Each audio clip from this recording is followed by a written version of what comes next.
Nah, di tahun 2024 ini kita masih pada posisi top law school lah di dunia ya, di Indonesia.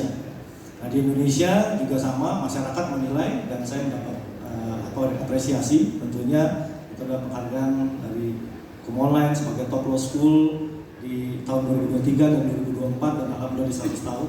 Kemudian perayaan kali ini tentunya memanggil seluruh alumni yang memang jumlahnya ribuan untuk kita menggelorakan kembali pembangunan hukum, menggelorakan kembali semangat penegakan hukum, dan juga nanti perayaannya akan dibuka dengan sidang perayaan di Balai Sidang Universitas Indonesia, seperti ya mungkin tidak 100% seperti pembukaan Recht School 1924 yang dihadiri Gubernur Jenderal Belanda. Kita berusaha untuk mengundang posisi tertinggi negara ini, tapi mungkin masih belum mendapatkan pengertian yang baik akan posisi hukum di Indonesia. Ya. Tapi kita akan mendengar pidato-pidato kenegaraan yang dipimpin oleh Ketua Mahkamah Agung RI, Jaksa Agung, Menko Hukum dan HAM, komisi-komisi yang ada, komisi judisial, komisi ombudsman.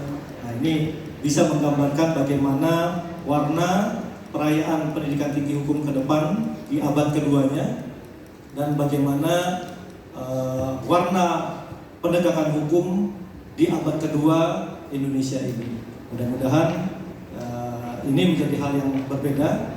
Pesta rakyat, alumni, maraton justisia yang pertama kali juga akan diadakan di DPR RI, terus kemudian temu alumni dan temu tokoh-tokoh hukum itu digelorakan secara berkala dari bulan Januari sampai bulan Desember nanti. Jadi ini bukan hanya anniversary atau disnatalisnya FHUI, tetapi ini adalah anniversary-nya 100 tahun pendidikan tinggi hukum di Indonesia. Tinggal mengisi kalimat keduanya di abad kedua.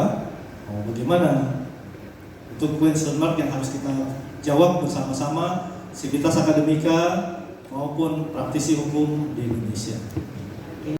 Itu ada joke lah sedikit ya, yang namanya SH itu susah hidup, gitu kan. Tetapi sekarang ya udahlah SH, LLM susah hidup lama-lama meninggal katanya gitu kan. Tapi sekarang SH, LLM nggak terbukti juga senang hidup lama makmur. Wah, gitu kan. ada makmur gitu Pak ya? Iya, tentu ada alasannya Mbak. 100 tahun itu memang perjalanan yang panjang dan membuktikan sekarang banyak sekali sarjana hukum.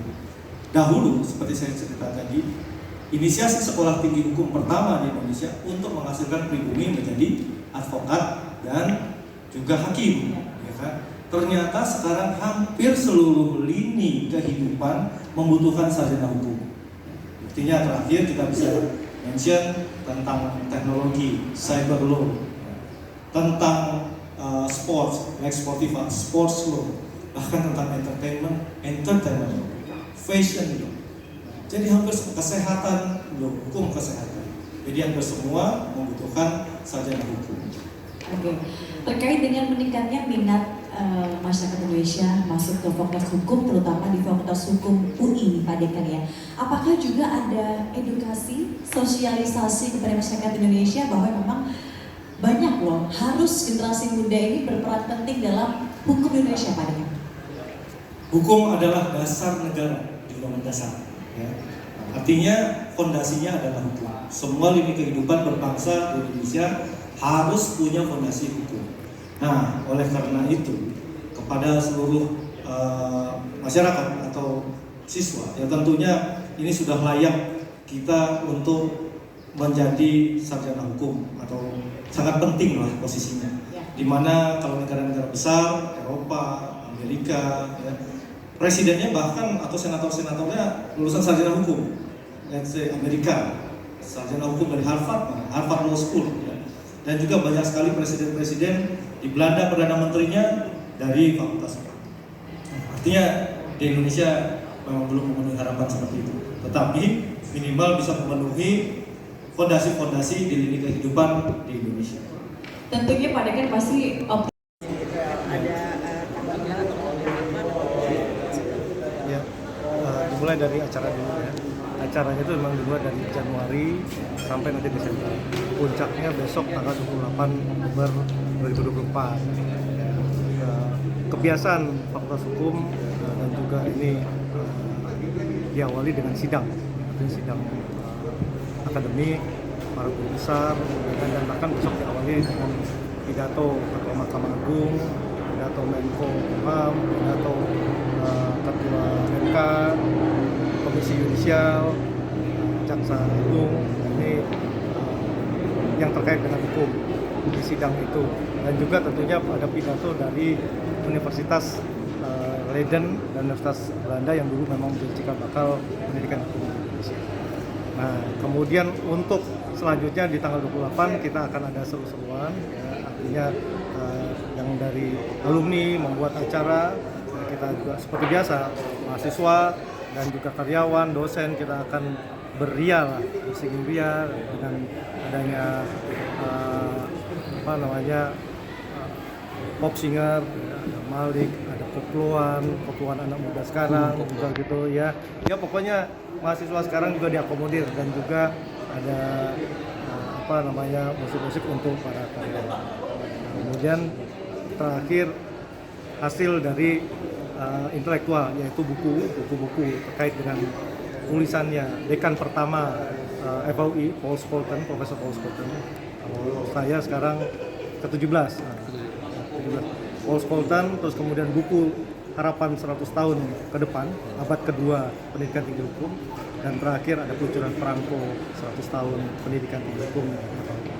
Pak, dari nanti acara Disnatalis ini apakah memberikan rekomendasi kepada pemerintah, maksudnya terkait hukum ke depan, Pak? Oh iya, jadi boleh di-spill, Pak, dikit-dikit rekomendasinya nih.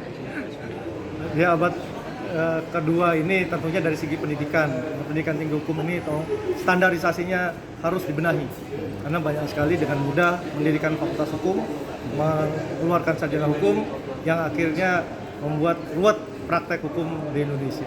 Nah, itu dibenahi betul, baik profesi advokat, profesi notaris, dan profesi hukum lainnya. Yang kedua terkait dengan pelaksanaan penegakan hukum di Indonesia. Nah, ini aparat penegak hukum ini harus diperbaiki, tidak ada lagi sifat spirit the corps, ya. Antar APH berdiri di korpsnya masing-masing. Kita ini semua harus berkolaborasi dalam criminal justice system.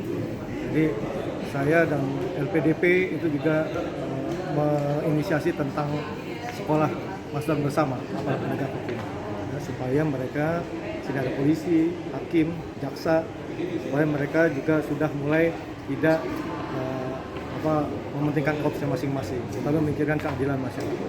Nah, yang terakhir ya tentunya pembuatan hukum di Indonesia ini harus sesuai dengan aturan yang baik, benar. Pertama dengan proses yang benar, transparansi. Yang kedua, materinya harus tetap berpihak kepada kepentingan keadilan masyarakat. Nah, itu kurang lebih isi-isi yang dikembangkan ditulis oleh profesor-profesor dan juga praktisi hukum. Download Tribun X sekarang, menghadirkan lokal menjadi Indonesia.